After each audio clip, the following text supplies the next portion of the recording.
Okay, this hangout is on the air. This is the Rosie O'Kelly channel. It is April 6, 2016.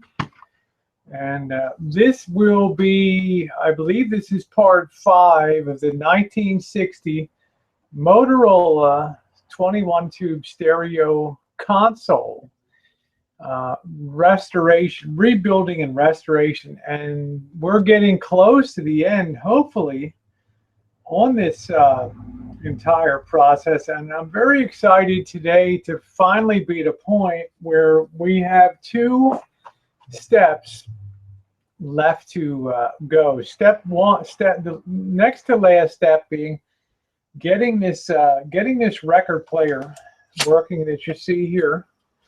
And there are significant issues with this unit. And then the last step will be getting the beauty aspects of it, getting it finished up nicely, trying to get the watermarks removed.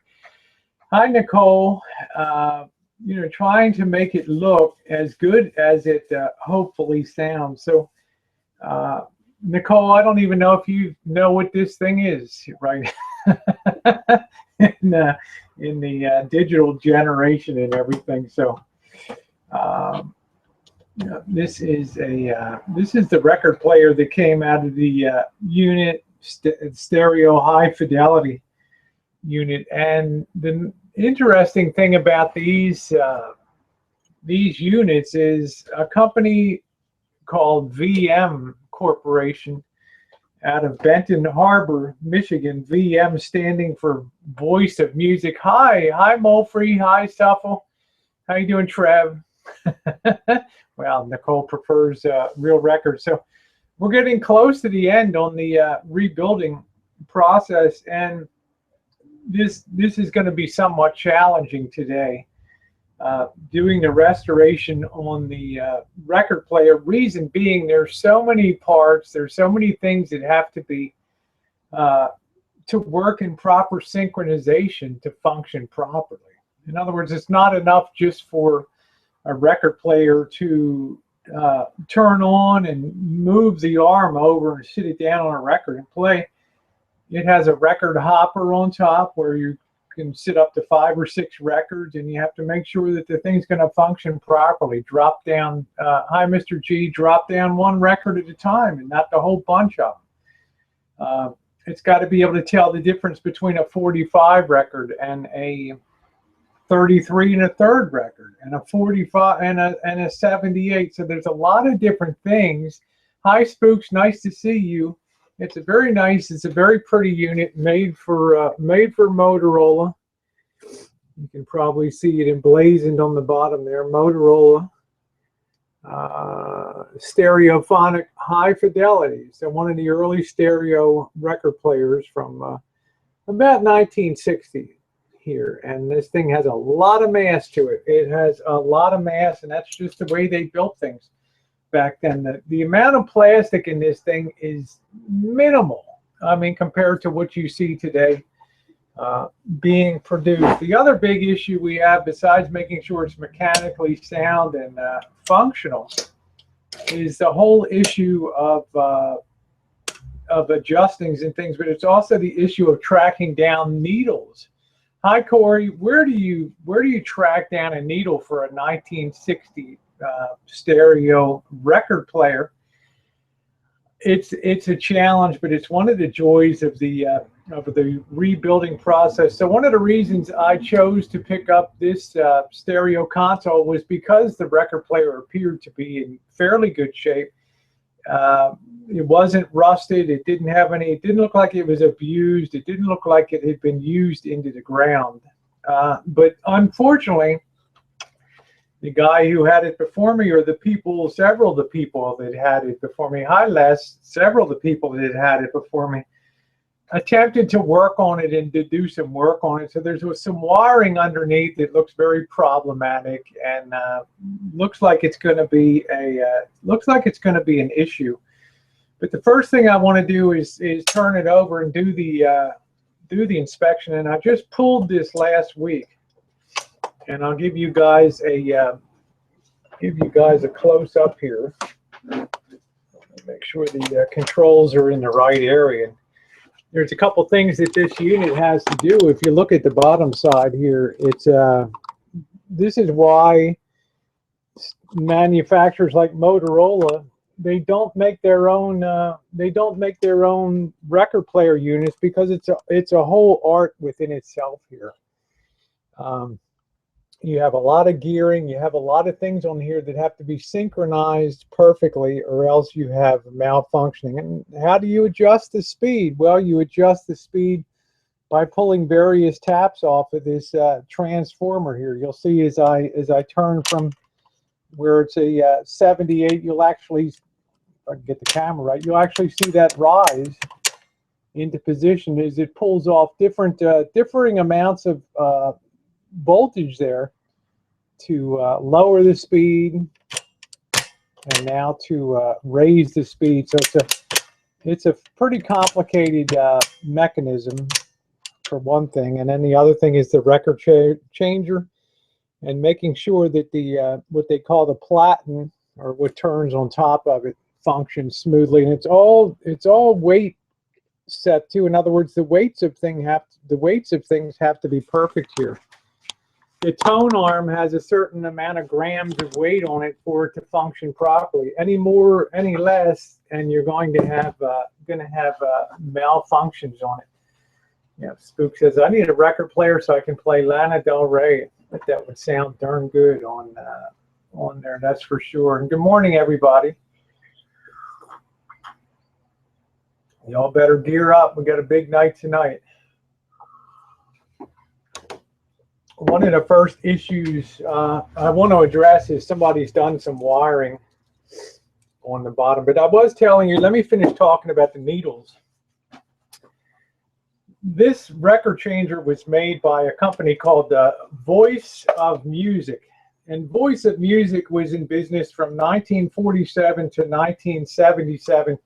And they produced most of the record players that went into the Motorola's, the Zeniths, the GEs, the RCAs, because it wasn't a specialty that these companies felt like, A, they could gear up production for them, and maybe not RCA, they made their own units, but a lot of them didn't want to fiddle around with making record player. Thank you, Les. A lot of them didn't want to take time and the learning curve of trying to produce a record player, so they would just source these from VM Music out of Benton Harbor, Michigan, which also happens to be the home of Heathkit Corporation, if any of you remember Heathkit.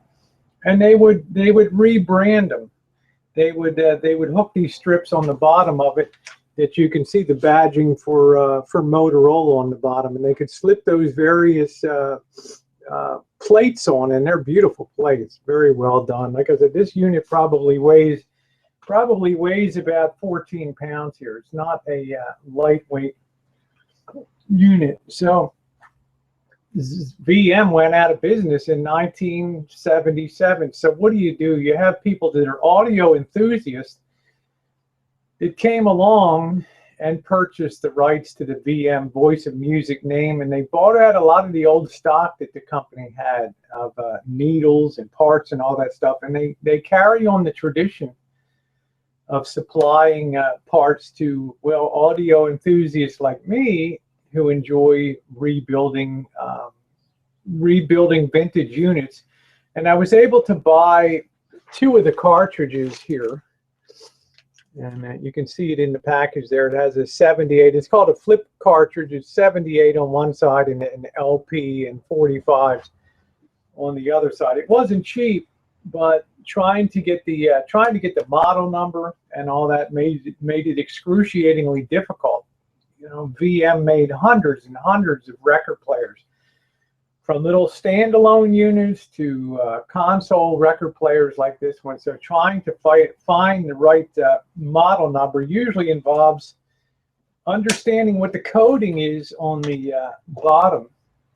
And it's usually the last 4 digits of the serial number gives the model number. The first digits are the serial number, then it gives the model number, then it gives the year of manufacture here. And I'll show you on here. If you look on here, you'll see the 85703-11242. Well, the last four digits are significant here because the 1242 denotes the model number of it.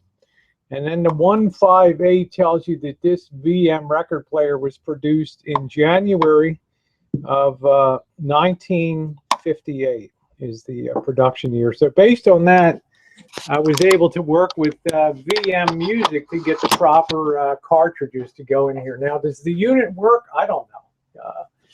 Oh no, Mulfrey, I just screw around a little bit. I'm no, there's a lot of people a hell of a lot better than I am, but I do enjoy it.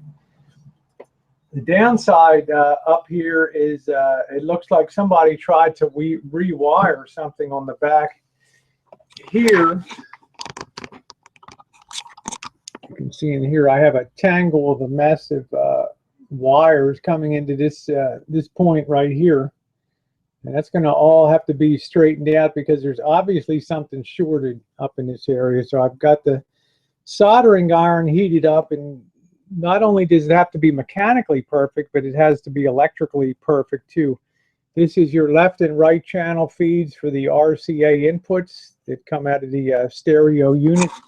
And for those of you who haven't seen it before, there's the very handsome 1960 Motorola 21 tube stereo console, what I call the Madman unit. And I think you would agree that is really, really a very, very beautiful Danish modern, very, very high-end unit.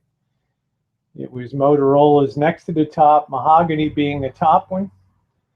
And in 1960, when a Volkswagen Bug, a Volkswagen Beetle could be had for about $800 or $900 new, these units sold for about $800, about as much as a car back then. So this was a very significant investment for families to make. What's unusual about this unit, besides how beautiful it is with the wood graining, the beautiful walnut finish, it also has, you can see the squares on both sides there, but within the squares behind the material, you can see rectangles. And these units have horns for mid-range, they have tweeters, and they have a woofer on each side. But in the middle, there's a dedicated channel just for bass. All it is bass in there, and it has a big 15-inch woofer behind there. It's really the only 3-channel stereo that was manufactured. And this unit, by a lot of audio enthusiasts, is considered to be the best stereo console ever made for sound reproduction, precisely because it has the three channels. So I'll go ahead, I'll sit this down, see if I can just sit this a minute, just to give you a little bit of a sound demo, if I can sit that so it doesn't fall off there, just to give you a little bit of a sound demo. We'll turn it on a minute. Let it warm up. You can see down below it has the pilot light that comes on. This is all the stuff that was done in parts 1, 2, 3, and 4 so far. We'll let that warm up. Remember, this is a tube unit.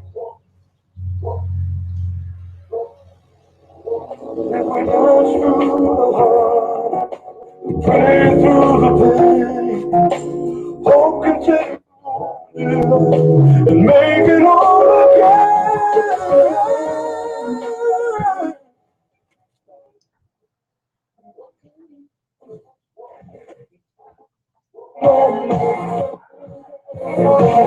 Welcome to your Wednesday here at KZST. It is almost lunchtime. As a professional chef or restaurant owner in the North Bay, there is one event you cannot. Needs an antenna, but in downtown Sonoma, GNC, come see us. We are. And once this gets an antenna on it, it's going to pick up an amazing amount of stations.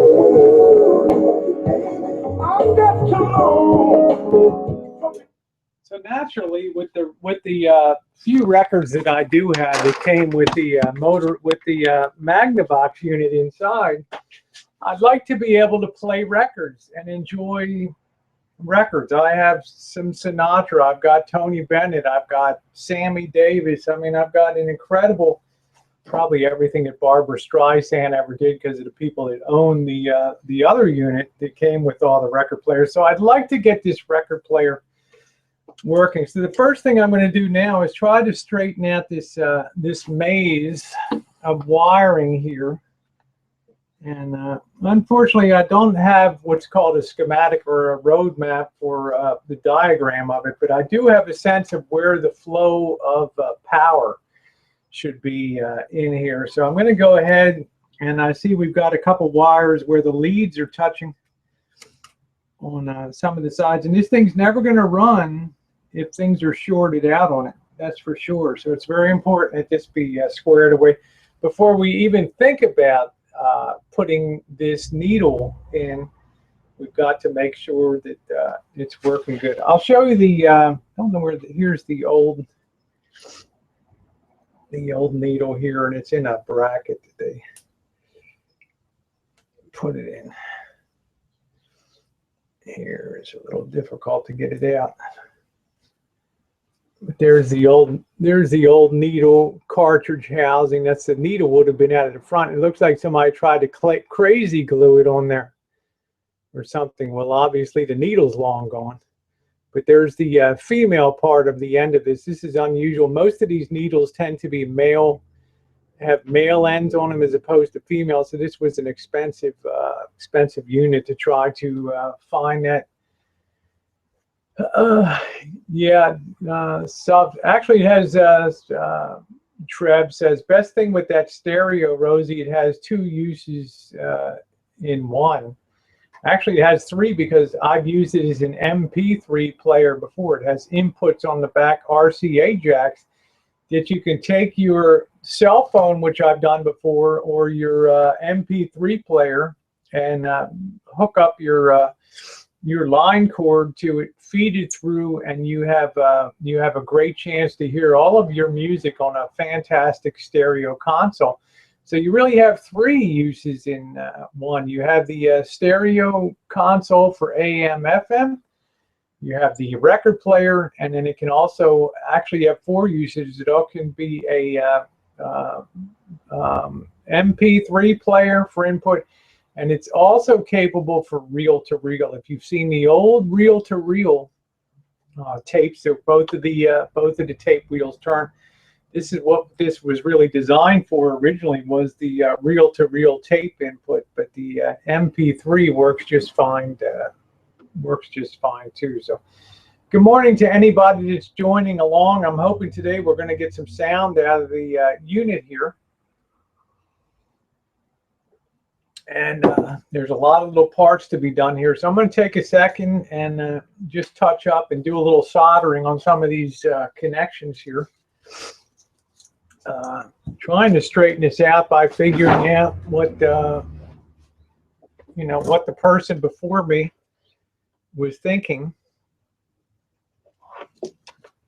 when they did the, when they messed around with it.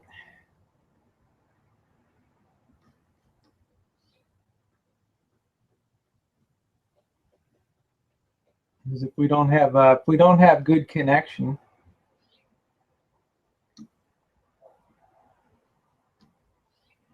okay, there's one. Touch up that other one.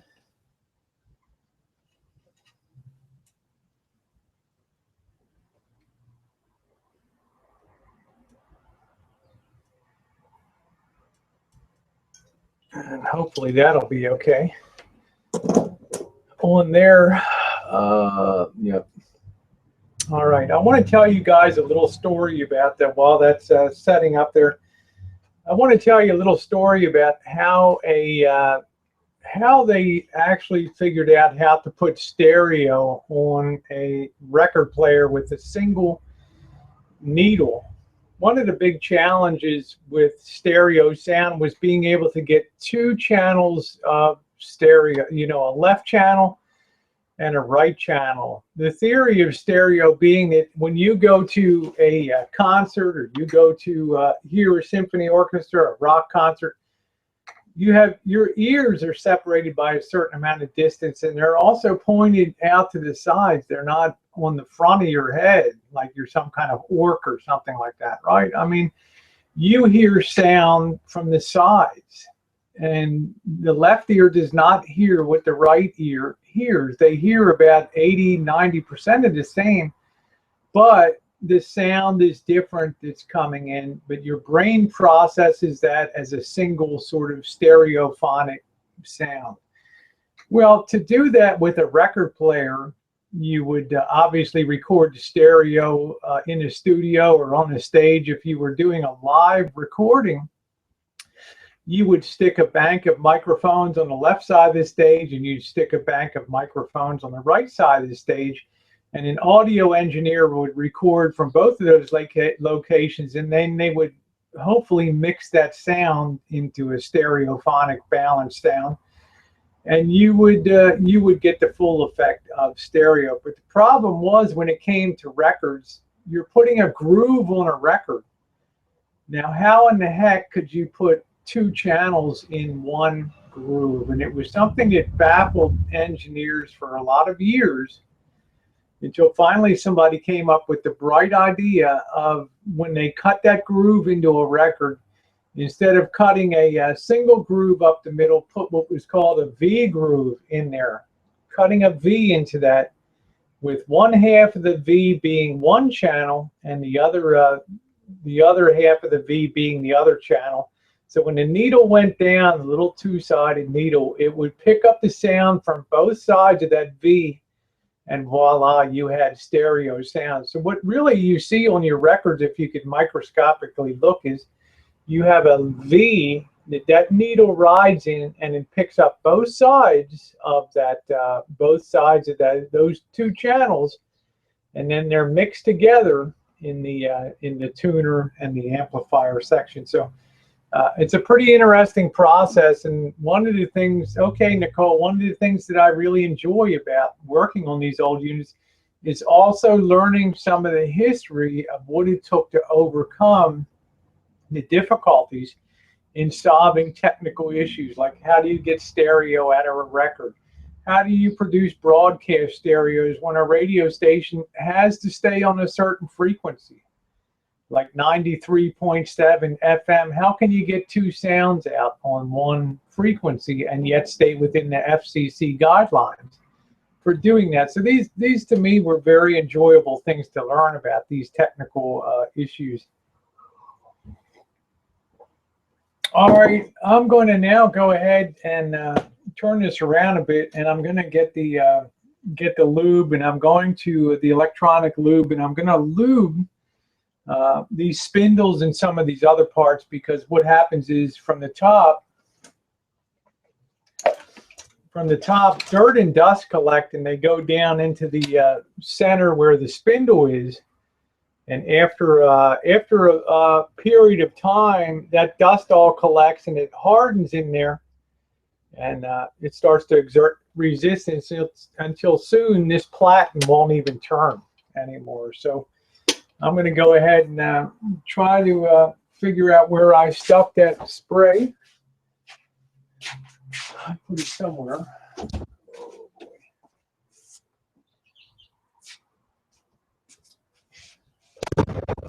See if I can find that. I got it somewhere around here. Oh boy, let me see if I took it in the house. I'll be right back, guys. I should have been a little better prepared.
Okay, guys, I found it. I just got the bad news that the well pump motor burned up, so it's $300 for that. Good morning, Jen.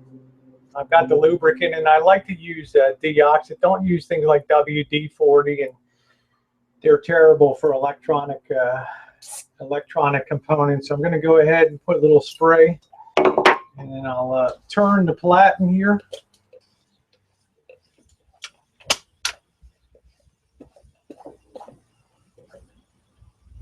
Let that work in real good there. Okay. Want that to spin very free. There. I'm going to get some tissues too so I can wipe this off. I'm going to get a soft cloth.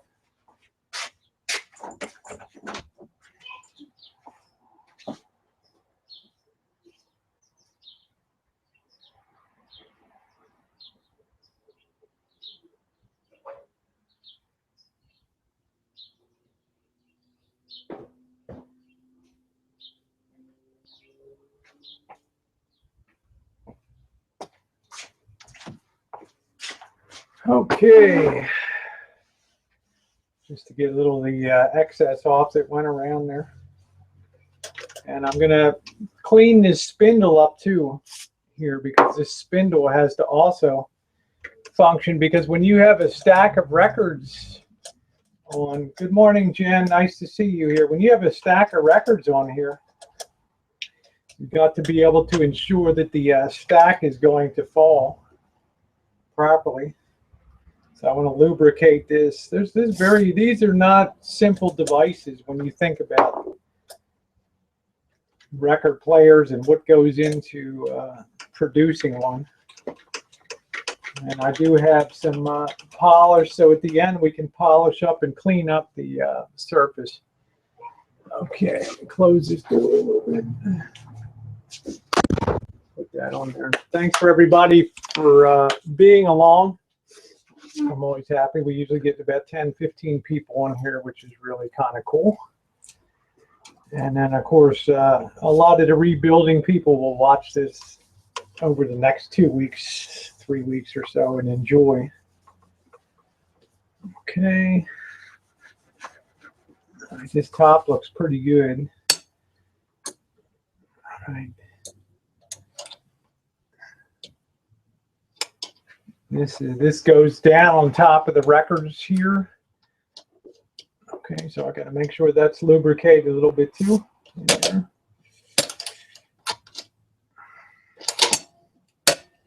Sure that's good too. I just got to make sure everything. Hi, Gerald. Nice to see you. Welcome to my workshop today. And I hope you're finally warming up in Connecticut there. Up in Norwalk, if you're still there. So turning it over now, we're lucky that the turntable actually turns. Otherwise, I'd have to take apart the whole assembly here. But you can see underneath. Thanks, Spooks. You can see underneath it here. There's a lot of components here that turn. So I want to make sure I'm using this really good lubricant here on these parts. Okay, don't use things like WD-40 on the plastic that is here. They're a pathway to total destruction. Let's spin that a little bit. We'll try that's the eject and off, and then we have our settings for our speeds here, and that really doesn't need to be lubricated because you know it doesn't really turn, it just locks into position. So I'm putting a little bit of lube. I'm trying to control where the spray lubricant goes under there. Yeah, good to hear, Gerald. Nice to see you. Make sure you're around tonight, the regular Wednesday night chat. So that sounds like it feels like it's running really smooth on there now. I'm really liking that. So Everything else seems pretty good. I'm hoping I've solved that electrical issue there, because being as it is stereo, these little needles in here, they have a sensor on both sides, and this has a little diamond on one side and a ruby pickup for the 78. Of course, there aren't many 78 records around anymore. Just making sure that functions smoothly there. That's your on-off switch. You can see that looks like that's working good. All right, I'm very happy about that. You can see some of the springs in here. I mean, these things are really, really modern marvels. Looks okay for, looks all right for lube. I'm not a happy camper today with a $300 rebuild on that motor for the irrigation system, but what are you going to do? Oh boy. Okay. All right, so I'm going to go ahead and clean this up some now underneath any excess that I have.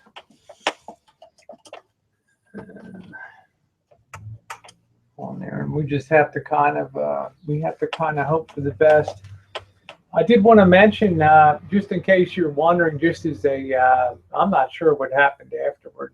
I guess Elvis was around last night or something, so I kind of bailed out about 11 o'clock or so. So, you know, when you think about broadcasting like a stereo signal in FM, like I said before, if you have a dedicated radio station, it has to stay on a certain frequency. It's called its main assigned frequency by the Federal Communications Commission, and you have to stay within 10 hertz, which is 10 cycles on either side of that signal. They're very strict about maintaining your own. It's like parking your rig, your RV. You have to get it into the spot correctly, and you can't take up someone else's spot. Well, it's the same thing in radio, but how do you get stereo sound out of a broadcast signal when you have one carrier, what they call the carrier frequency, which is your assigned FM frequency? For example, here we have a radio station. It's called KJZY. It plays jazz. And their assigned frequencies, 93.7 megacycles. That means how many times the carrier signal is modulating or cycling back and forth per second. Okay, I mean, it's a very high frequency stuff. That's why the sound sounds so good. But how do you get stereo out? They finally figured out that if you broadcast one channel on that main carrier frequency, and then you broadcast the other channel on a frequency that can't be heard by the human ear, but the radio frequency can still be detected, they could send that second channel over a radio frequency at super high frequency that couldn't be heard on a regular stereo FM receiver. And then they have something called a demodulator multiplexer within your tuner that actually takes that super high frequency signal and modulates that or changes that back into an audio frequency. And you're really, in effect, putting two channels together at that point. So another stroke of real genius that was solved, I think, by an engineer in 1959 at Zenith Radio Corporation. This was the time that America really led in electronics and things. Hi, Happy, nice to see you. This stereo unit, the stereo console unit, and I'll turn it around and I'll show you here. This was built in 1960. And it's a Danish modern walnut 21 tubes amplified, 21 vacuum tubes. Stereo amplifier was built in 1960 by Motorola. On the one side there, you see the tuner. On the other side is the record bay. And on the left side here is one channel. And then on the other side is your other channel. And then in the middle, there's a dedicated channel just for bass. the really only 3-channel stereo system that was ever developed. So there's 3 different amplifier circuits within the amplifier here, the vacuum tube amplifier. So it's really amazing when you think about it. And I don't know about you guys, I just love really modern. This was like something that could be used on the set of Mad Men, like that early 60s look. Just amazing with the walnut and the beautiful finish. It also has what's called the reverb on it, which gives a slight bit of echo, a spring reverb, which gives a slight bit of echo that you can adjust, and it gives the effect of being at a concert hall where you have a tiny bit of echo if you're in a very large hall. I'm going to keep this one. As you guys know, on the inside I have a Zenith stereo console, a 1965 Zenith Astrosonic it's called. It's a solid state unit, one of the early solid state units. I'm going to take that unit, bring it out here, and work on that. And I'm going to get Bobby help me carry this unit. This is going to be my permanent unit inside of the house near the wall of sound there. So it'll be a very nice addition. So we've covered a few things, how you get stereo onto records. We've also covered how stereo broadcast is performed. And now it's time to turn this over here. And, going to now, and that's really running very nicely on the track now, and I like that. So, okay, I'm pleased with the way this is doing right now. So this might need a little adjustment right here. Yep. Okay, so that's all good. So now it's time. Let's give this a cleanup. I'm assuming it's going to work okay. So I'm going to get the believe it or not, Windex is a good thing, and then we'll get some what I call never dull here on some of the high polish components. The front leading edge that you see down here, and you can see where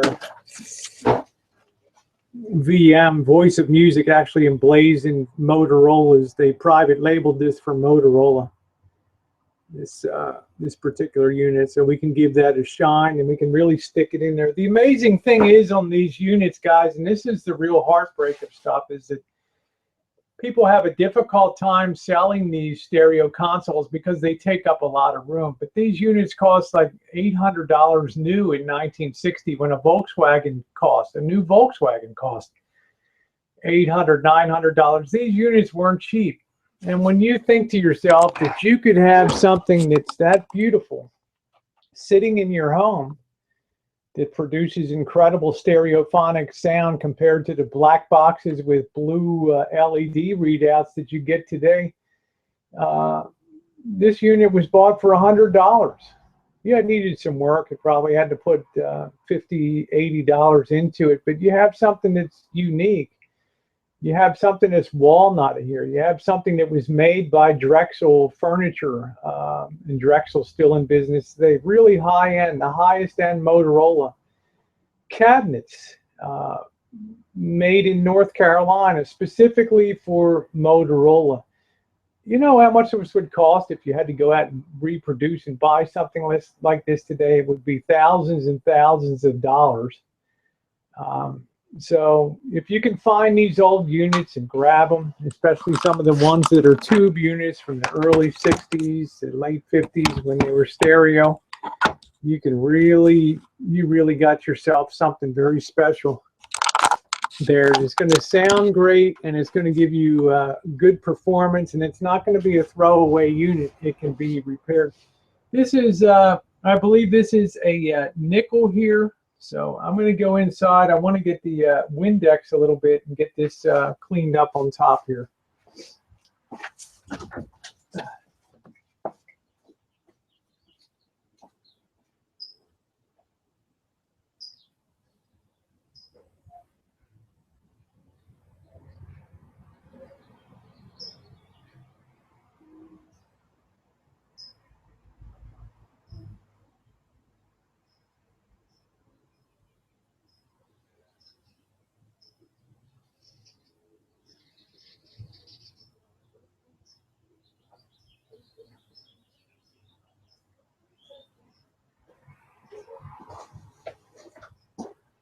Okay. All right. There we go. All right. So I think people will be checking in back in later to see if it actually gets working and stuff. So what I need to do is try to give it a good top clean now, because it's very difficult once it's down inside of the cabinet over there. It's going to be very difficult to clean it down there. So it's a lot easier when you have the chance to pop it up on the bench here and clean it here. And if you were going to have your unit restored, if you bought one, this is exactly what the rebuilders would do, step by step. I'm just hoping this is going to work today. Reason being, everything else has been kind of a pain in the ass. Every step along the way has been kind of problematic here. So this will have a really very nice, it has a very nice patina to it.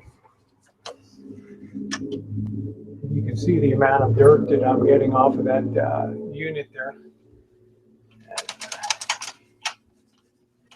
I mean, can you imagine these days something that's all metal as opposed to being plastic? And what a difference!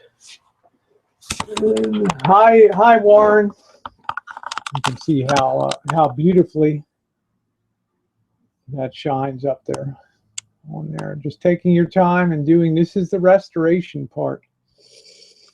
You can see how wonderful that looks on there with the emblazoned with the beautiful Motorola. And Motorola was one of the premier. Of course, they're still in business, but mainly for police and military and police radios, when you really have to have super high quality mil spec stuff. That's their real forte, is that communications. Oh, this beautiful arm. I'm going to put the needle in last, and I have to be honest with you. Nice to see you, Warren. I've never had a record player, okay? So I've never changed out a needle before. So I have to be extremely careful, because I don't have a manual for this unit. So I don't want to do any damage to it. The arm has really come up really beautifully. There. You see that? So put that to the off position.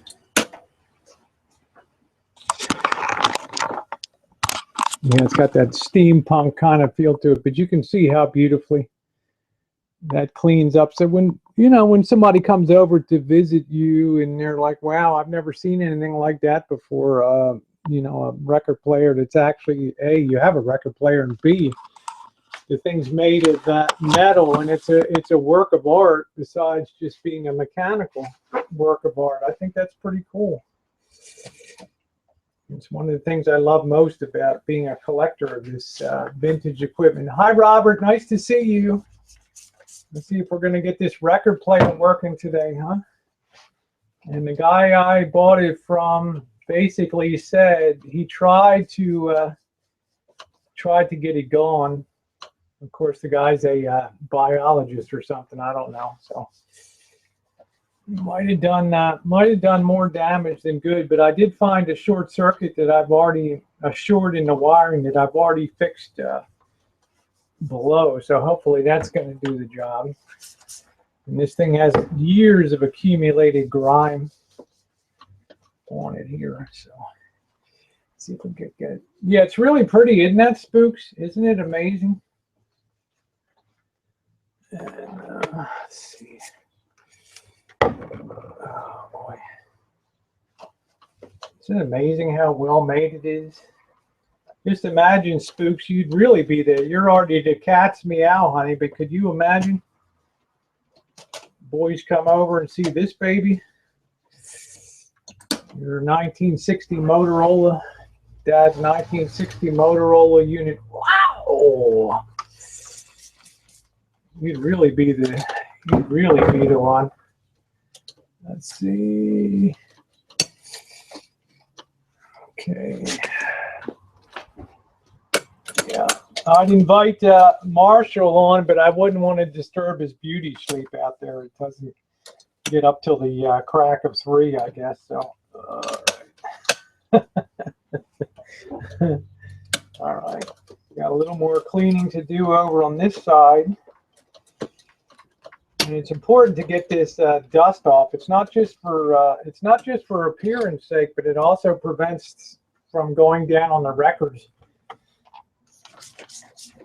So it's very important. And this thing is filthy. I'm lucky it's in great shape. Some of these come out that people put them in their garages and things, and they've gotten rusty as hell over time.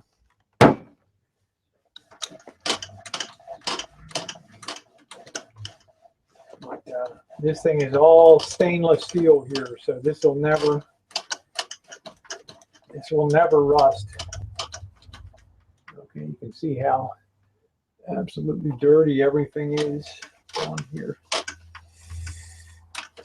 And I would just like to have one part of this system that I'm restoring, having already done the tuner and the amplifier.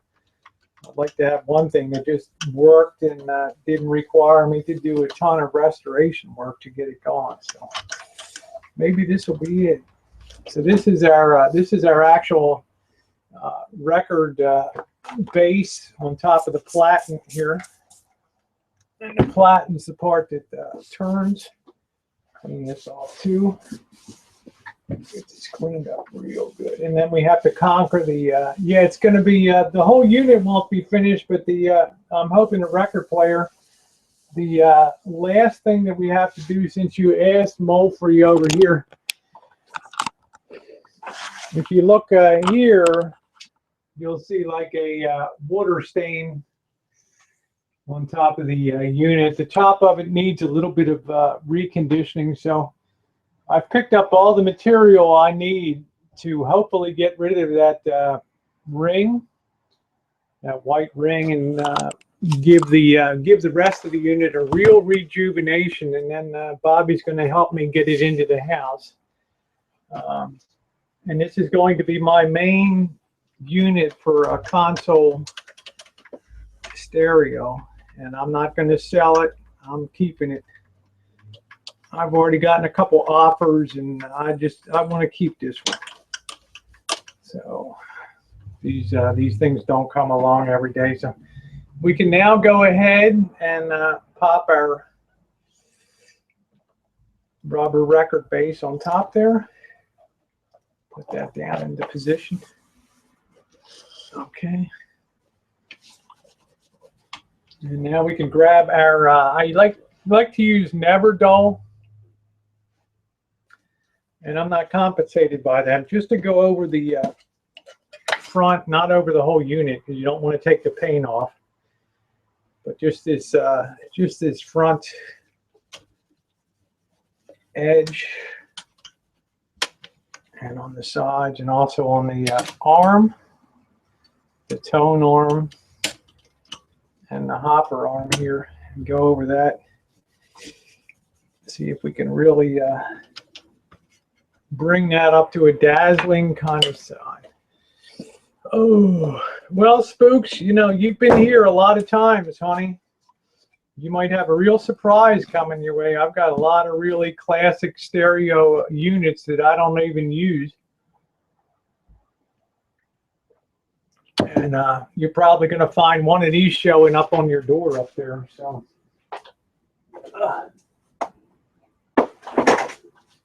A beautiful 1970s vintage Kenwood, something like that. Something that'll give you something of real classical beauty to enjoy for your life. Okay. Jennifer Page or Brian Adams. For today's listing, if we get this thing going, we have what they call a stereo demonstration record. When they were first selling stereo to people, believe it or not, it had to be sold. And you had to get people to understand the concept of stereo sound, the left channel and the right channel. So a lot of these these manufacturers made what was called demonstration records that you would sit there at their stores and put headphones on or go into a listening room, they called them at that time, and you would listen to this record and you could hear the amazing difference between stereo sound and the high fidelity sound. It was the forerunner to that. It made a big difference, and it helped educate the public on the benefits of stereo as opposed to high fidelity.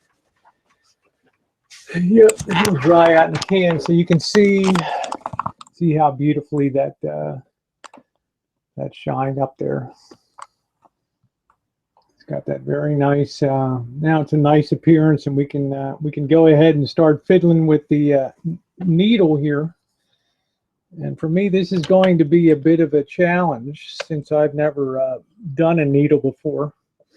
And there's the male part of the needle, so it's going to have to be done the right way. It's not just simply plug into. Hi, Mindy, nice to see you. It's not as simple as just plugging in. Turn this back over here. You can see. Oops. You can see the male part of the lead here. So that's got to go into the new unit, and then it's got to be mounted in there. So it's going to be a bit of a challenge for me. This is why women often did this work on assembly lines and things, because their hands are smaller and they were much more skilled at manipulating in small places. This is why typically you see women probably producing 90% of the electronics in the world on assembly lines and things. Let's see about taking this needle out, and I want to be very careful. This is the replacement needle, $26 here, and almost impossible to find these days.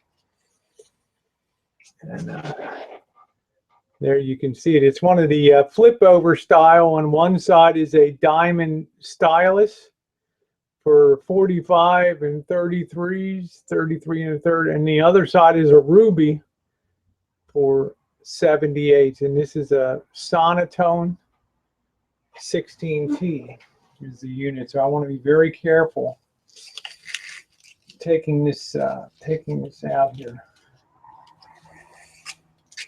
I'm not crazy about the way that they packaged it, but this is what they call new old stock.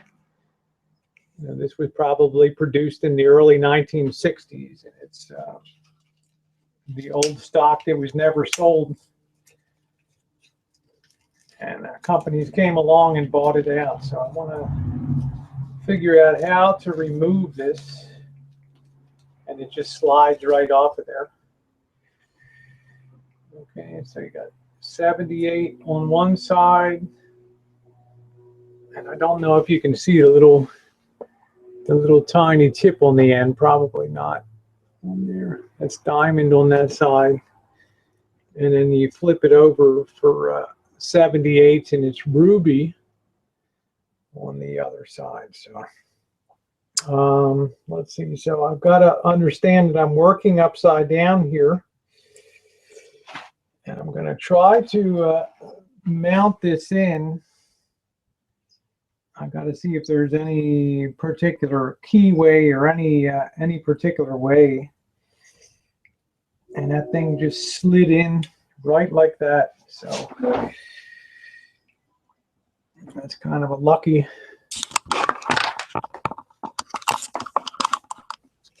Yeah, this could be a magnetic one. And I'm kind of lucky that that went in right okay, fed right in on that right there. So, all right. And then you'll see down below there's two screw holes. I've got to find the very teeny tiny screws and get that mounted. And that's going to be a challenge because that's pretty far down in the well there, as they call it. So one of the good things to have is these sets of precision screwdrivers for working on computers. and things. And they have very tiny Phillips heads, which makes it very easy to do that. So let me see. I have my little container, and let me see if I can find those little teeny tiny screws. Pretty sure I sat them in here. They're really, really tiny little boys. I think that's them. There should be two of them. Could be that one too. I just have to be sure I got so many little screws I've set aside. But I do have two of these that match pretty much here. I'm thinking, well, I actually got more than two. No, I got something really teeny tiny here. That's probably it. Let me see.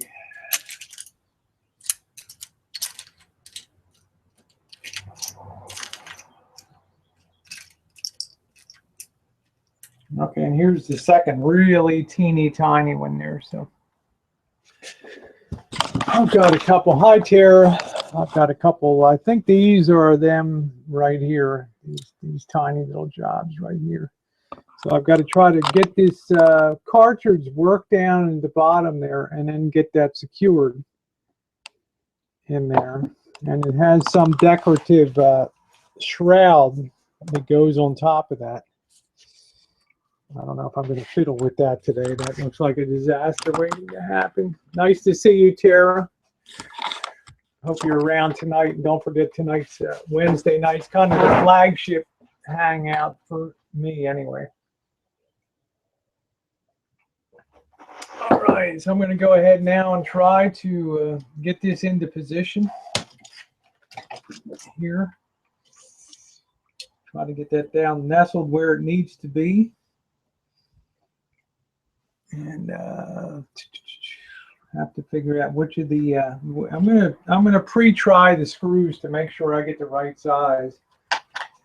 Got a really fine tip Phillips here. I'll try this long one first, and that just seems way too long there. So it's probably those little ones that I told you about.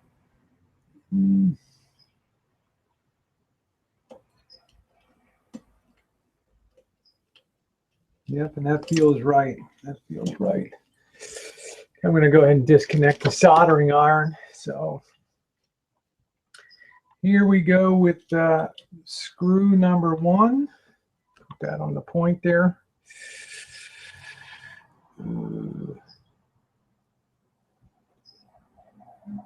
It's number one. This is like really delicate brain surgery here.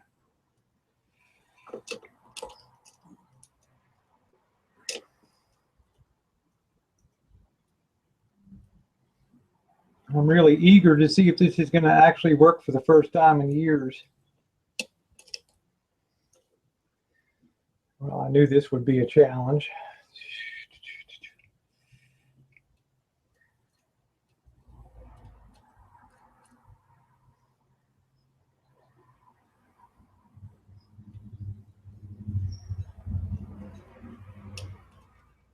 Okay, well, we're going to have to go with plan B. We got the needle nose pliers. We can get this on the end of them. And try dropping this baby into position. I think the first one's going to be the hardest one.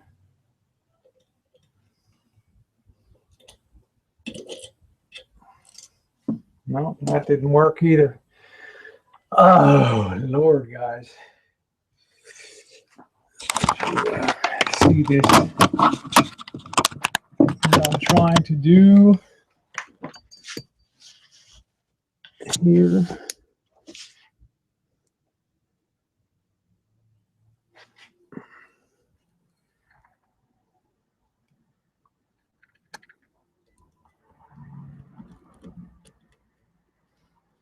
Okay, I think I got that one in. Woo.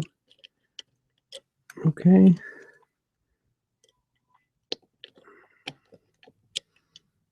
Okay, that's number 1 there. And let's see if we can go ahead and get number 2. And pardon my big maul here. Let me flip this over. Turn that a bit.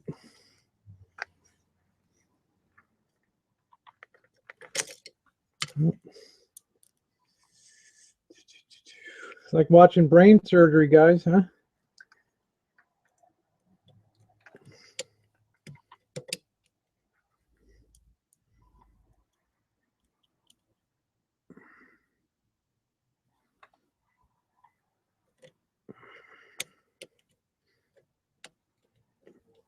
Okay, and there goes number 2 in. All right.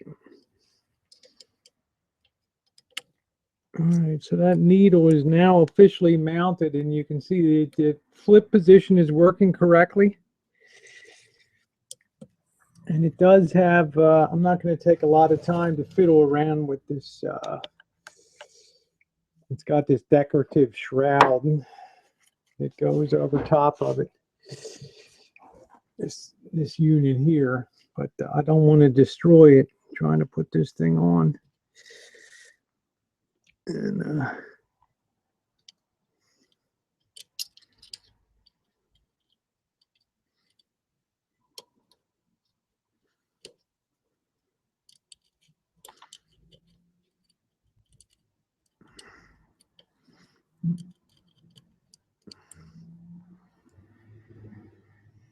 yeah, I think that's just going to need some more research on that part, but that's not going to stop us from using the unit today. So I think now we've almost reached the point. We're about an hour into it now. I'm pretty happy with the way the unit cleaned up here. Have to protect that needle now. And I'm going to give this one more going over very carefully here. You guys. Yeah, hi Mindy. Yeah, you really do learn patience when you do rebuilding work, and the thing you learn is things take time, whether it's ordering parts from overseas and also taking your time and doing things the right way. So she's got a pretty good shine up on her now. There. And make it a lot easier. I'm going to go over and clean the bay a little bit over here. If this is going to actually sit in here, and I'm going to turn the TV around. I think I'll turn that TV around.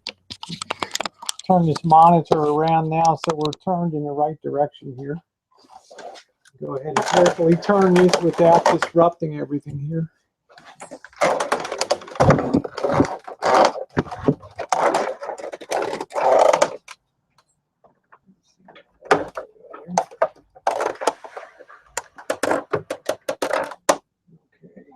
Only I've got to plug my battery in. I thought it was plugged in already.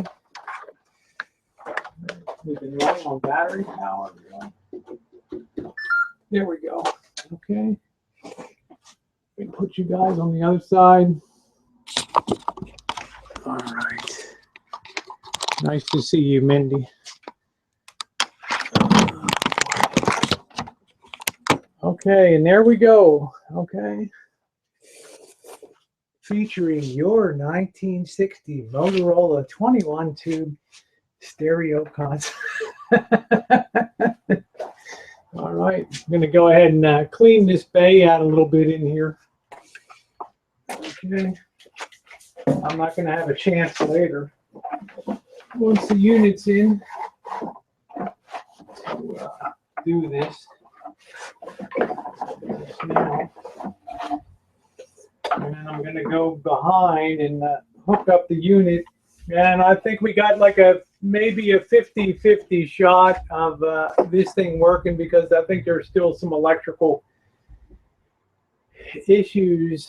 One of the worst things when you're a rebuilder is getting stuff that other people have, quote, repaired, unquote, or restored before, because you end up having to go back and try to figure out what they were trying to fix, and then undo that, and then move forward again. So it makes it very, very exceedingly difficult. So I think that's pretty clean now. Here.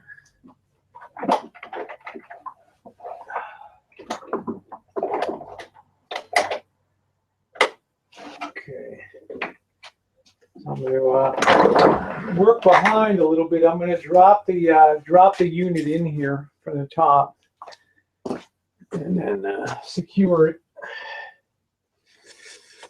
There's the unit there, ready to drop back in. And I have to make sure to hit the pardon my butt.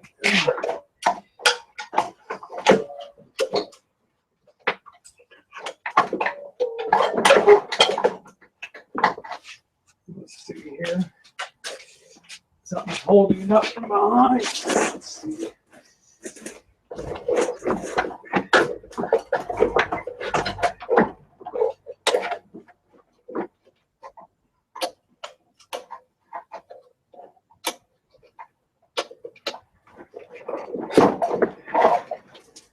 Okay, drop down.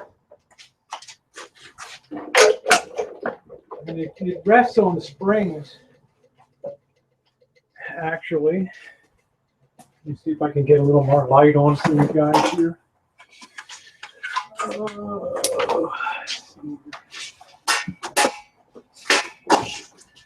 See if I can get a little bit of work light on here. Okay. See what I can do here.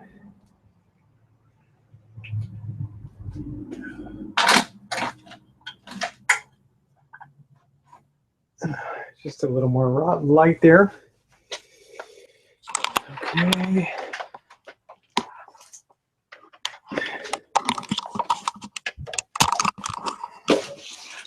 And that's what she looks like reinstalled from the top side there. And of course up here is your left speaker on and off, right speaker, and your center speaker, so you can always test whether you're having sound issues or something like that going on. You know what that is there. Okay, so now I'm going to hook up the back, and let's see if we got fire in the hole today, guys. Do we have fire in the hole?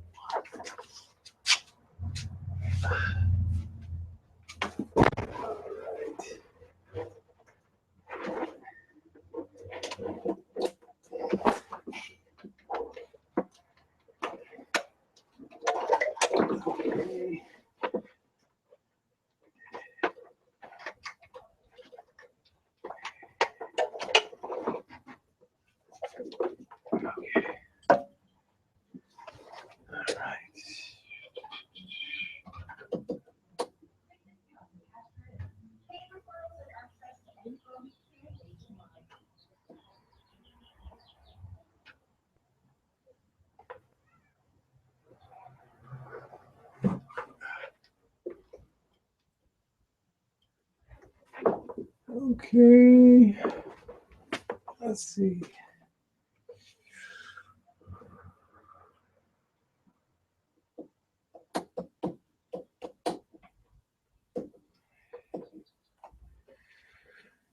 So, I'm not immediately hearing anything touching the tone arm.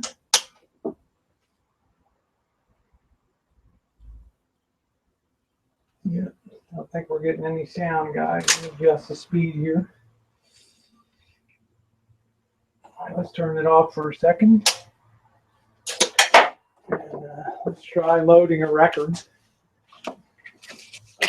Might have that stereo cartridge has to be reversed or something. So this is the joy and the fun. Let's see what we got here. Let's see.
Okay, so obviously everything is out of alignment on this thing.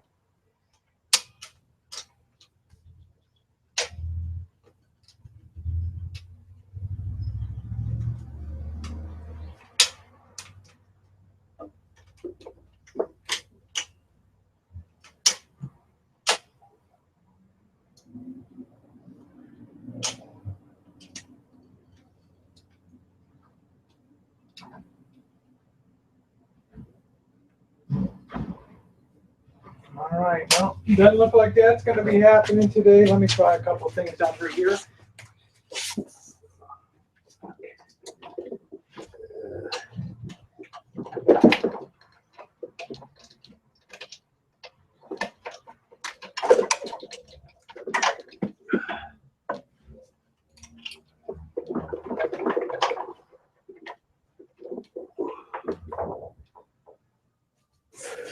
Oh boy. Make sure that's in the right position.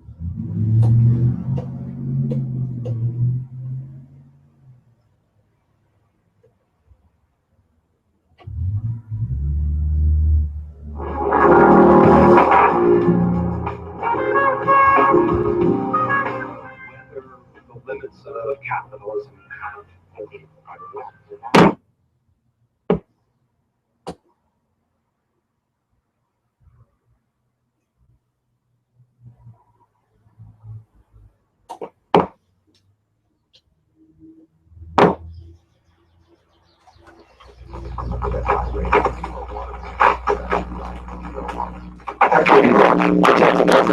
This message from Caltrans in the state water works. The fog is cleared and we have liftoff. There's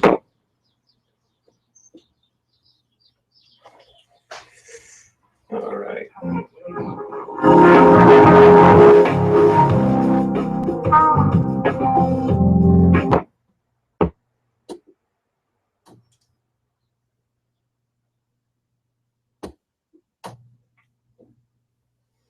It's almost like the tape is where the record player is supposed to be, because I'm not getting any output at all on that.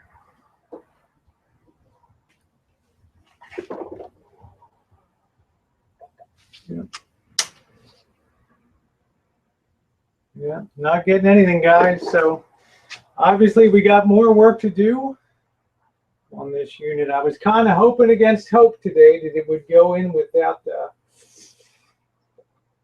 a lot of issues and just run, but it wasn't meant to be. Yeah. Guess I could try switching the needle around, but I don't know if I want to take the time to do that.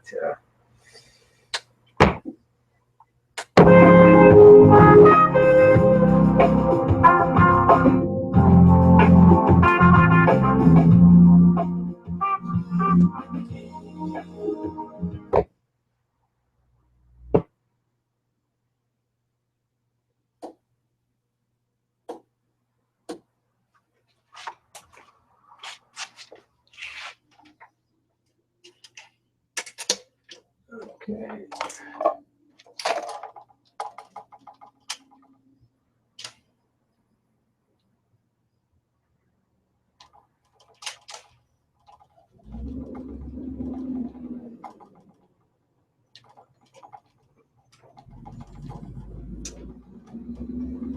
Okay, you know what it is? It's like the whole thing is just out of synchronization. It's really weird.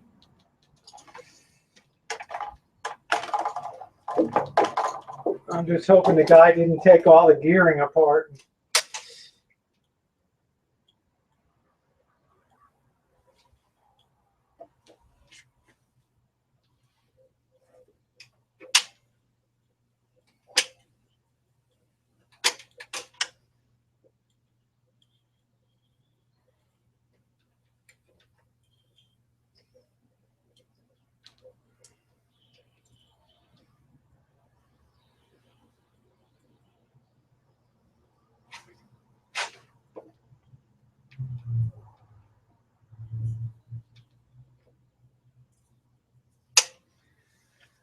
All right, guys. Well, you know what that's going to necessitate doing is pulling that thing and doing a total rebuild on that record player now. So, and that is a lot more intense than what we're going to be able to get into today. I had my fingers crossed. I had high hopes that I'd be able to just put that cartridge in and get that baby going.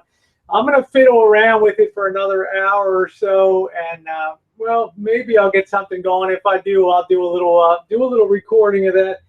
It could be something as simple down below, or some type of adjustment just to get things going for the first time. But it's not worth just taking up time here doing it. So I want to thank you guys for being along today. It might just need a real good cleaning. Yeah, it already had that earlier, Drew. It had a real good cleaning and lube job. I just have to fiddle around with it a while underneath. I'm going to take about an hour or so of work on it. I don't have a lot of other stuff to do till the hangout begins at 4 o'clock for me today. So if I get something going, I'll just do a little bit of an upload on that to demonstrate. It's a synchronization problem and an amplification. You know, there's something that's not properly. We could have a wire cross, but the unit is not functioning as it should. So, like I said, the guy said as much that he did some work on it and some stuff like that.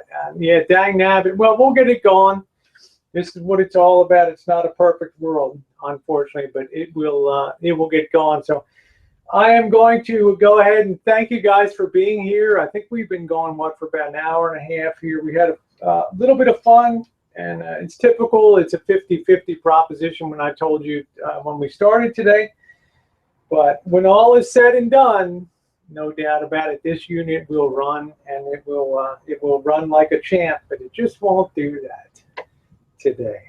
All right, guys, thanks so much for being along. See you at 4 o'clock today. We have the regular weekly hangout. Always a lot of fun, always a lot of laughs, and always a lot of good times.